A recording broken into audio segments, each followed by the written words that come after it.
નમસ્કાર. દિવસભરના તાજા સમાચારોમાં તમારું સ્વાગત છે. તમારી સાથે હું છું પિનલગીરી ગોસ્વામી. સમાચારો વિસ્તારથી જાણીએ એ પહેલા મહત્વના સમાચારો ઉપર એક નજર.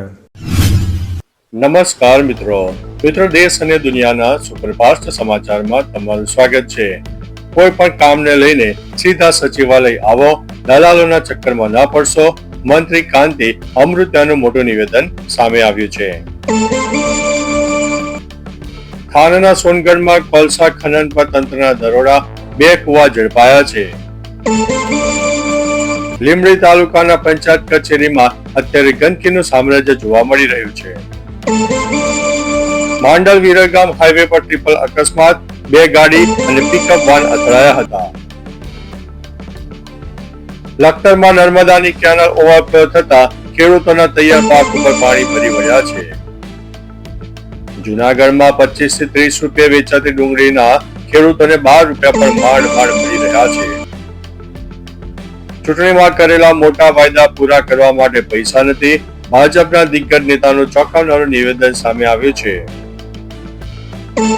સુપ્રીમનો રાજસ્થાનની 10 ડેન્ટલ કોલેજોને 10-10 કરોડનો દંડ ફટકારવામાં આવ્યો છે.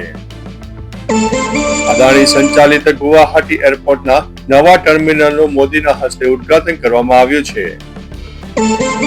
ઉત્તર ભારતમાં કાતિલ ઠંડીનો માહોલ, ગાઢ ધુમ્મસ જોવા મળી રહ્યું છે, જેમાં 300 ફ્લાઇટો રદ પણ કરવામાં આવી છે. રાજકોટથી સૌથી મોટા સમાચાર સામે આવ્યા. રાજકોટી પટોળા, અજરખ સાડી, જામનગર અને કચ્છની બાંધણી જીઆઈ ટેગ સાથે ગુજરાતની ઓળખ ધરાવી રહ્યું છે. મોરબીથી સૌથી મોટા સમાચાર સામે આવ્યા છે. મોરબીમાં પકડાયેલી ગાયો 2 મહિલા બળજબરીથી છોડાવી જતા ફરિયાદ નોંધવામાં આવી છે. સુરેન્દ્રનગરથી સૌથી મોટા સમાચાર.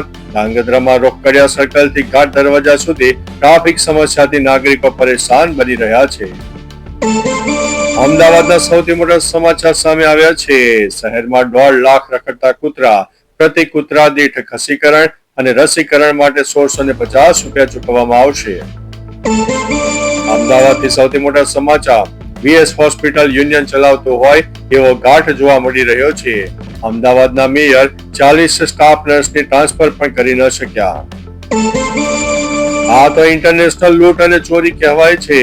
અમેરિકાએ ઓઇલ લઈ જતું જહાજ જપ્ત કરતા ભડક્યું છે વેનેઝુએલા. એપ્સ્ટીન ફાઇલ મામલે ટ્વિસ્ટ સામે આવ્યું છે. ડોનાલ્ડ ટ્રમ્પની તસવીર સહિત 16 મહત્વની ઈલો ગાયબ જોવા મળી છે. ગુજરાતના હવામાનને લઈને સૌથી મોટા સમાચાર સામે આવી રહ્યા છે. ગુજરાતમાં હવામાનનો અનોખો મિજાજ જોવા મળી રહ્યો છે, જ્યાં લોકો દિવસે ગરમી અને રાત્રે ઠંડીનો અનુભવ કરી રહ્યા છે. વેસ્ટર્ન ડિસ્ટર્બન્સ અને ઉત્તર પૂર્વીય પવનોના કારણે તાપમાનમાં ઉતાર ચઢાવ નોંધાયો છે. અમરેલીમાં 12 ડિગ્રી સાથે રાજ્યનું સૌથી ઠંડુ શહેર બની ગયું છે. આગામી 24 થી 48 કલાકમાં પારો વધુ ઘટવાની સંભાવના વ્યક્ત કરવામાં આવી છે. અમદાવાદમાં મેટ્રો પ્રોજેક્ટમાં આજે એક નવો અધ્યાય જોડાયો છે. વડાપ્રધાન નરેન્દ્ર મોદીના મેક ઇન ઇન્ડિયાના સપનાને સાકાર કરતી પ્રદેશ સ્વદેશી મેટ્રો ટ્રેન હવે અમદાવાદને મળવા જઈ રહી છે.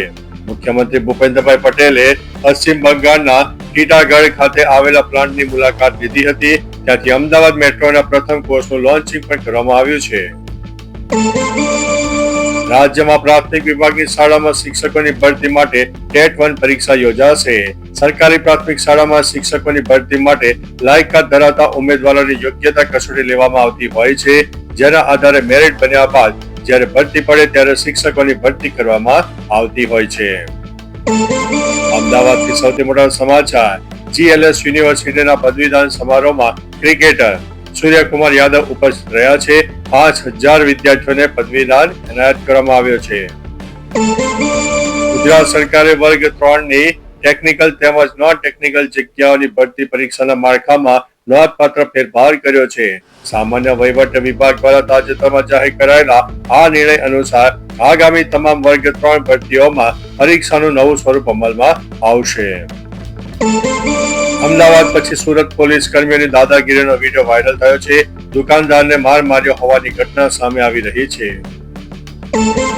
દાહોદથી સૌથી મોટા સમાચાર સામે આવ્યા છે. બોર્ડ વિભાગનું સરપ્રાઇઝ ચેકિંગ. ભેળસેળ યુક્ત વસ્તુઓનું વેચાણ કરતા વેપારીઓના અપરાધ વ્યાપી ગયો છે.